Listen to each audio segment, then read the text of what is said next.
Bonsoir, Isabelle Wistiner-Zuber. Je voudrais vous dire quelques mots ce soir, c'est-à-dire le 7 mars 2021, après une année un petit peu folle. Une année où j'ai perdu ma mère et où j'ai dû faire le deuil de ma mère, deuil toujours en cours. Et une année aussi où j'ai passé beaucoup de temps dans la survie matérielle, financière, la survie psychique aussi, parce que je ne me sens pas très bien en période de confinement quand je suis coupée de mes semblables et de relations qui me nourrissent. Et puis tout ça, toute cette situation de survie m'a amené un petit peu délaisser mon expression de ce qui fait ma vie, ce qui est ma passion, c'est-à-dire les relations humaines, la communication, le respect, le respect qu'on peut avoir les uns envers les autres et envers toute forme de vie. Et, euh, et la, et la lutte contre la violence.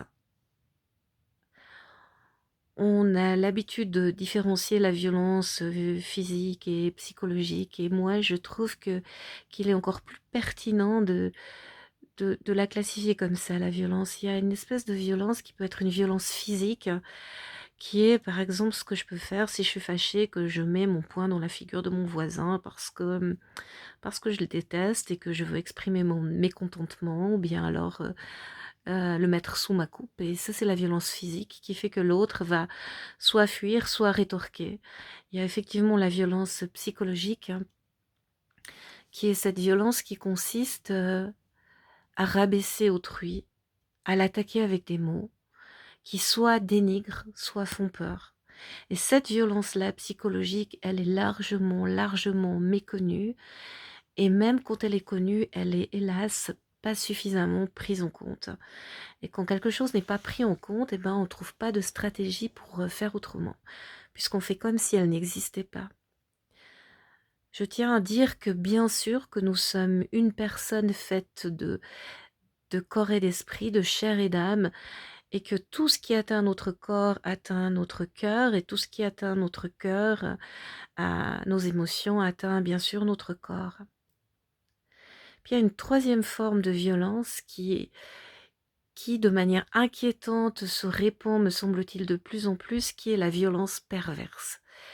Et la violence perverse, elle fait recours à l'intervention d'autrui et parfois de la justice.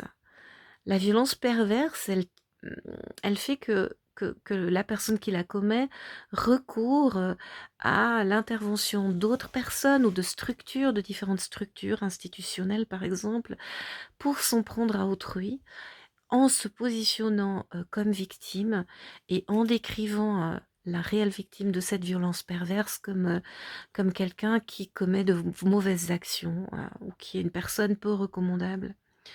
Et cette violence perverse-là, elle est vraiment incroyablement destructrice parce qu'elle fait appel à vos émotions. Si vous en êtes victime, vous allez vous retrouver dans une confusion d'émotions totale, ce qui va vous amener à avoir des comportements qui semblent de l'extérieur être un peu confus, ce qui va ajouter au fait qu'on pourra vous dénigrer, vous rabaisser, vous humilier, dire combien vous êtes mauvais ou mauvaise.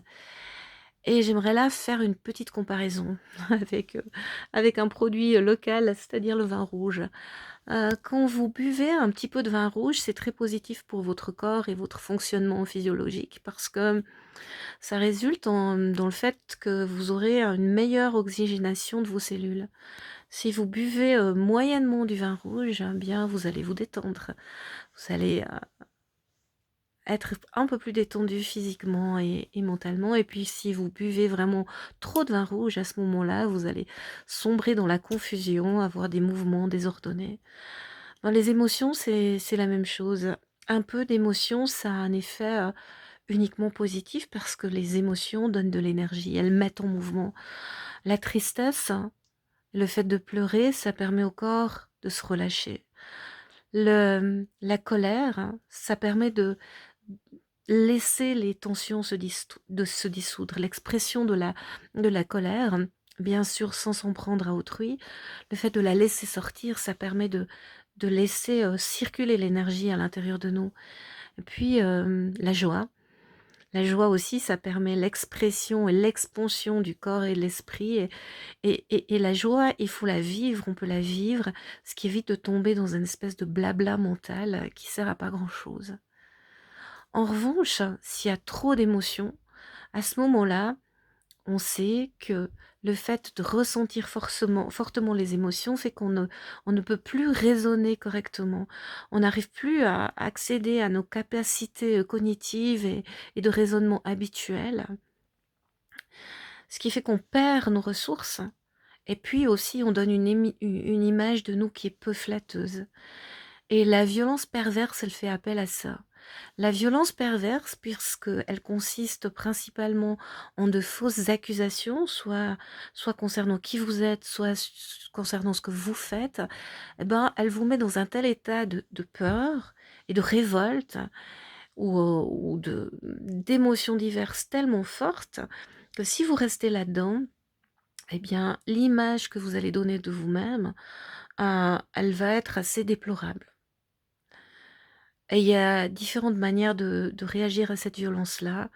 Si c'est possible, c'est de s'en éloigner, mais malheureusement, dans certaines situations, on est obligé d'être confronté, de rester confronté à des gens qui nous attaquent et on se voit même obligé de réagir devant la justice parce qu'on est interpellé. Et c'est la version, pour moi, totalement dégénérée, d'une société beaucoup trop sophistiquée, où je pense que malgré tout, il fallait, enfin, quand on en était au temps où on se flanquait des baffes quand ça n'allait pas, ça faisait certainement moins de dégâts que cette violence-là.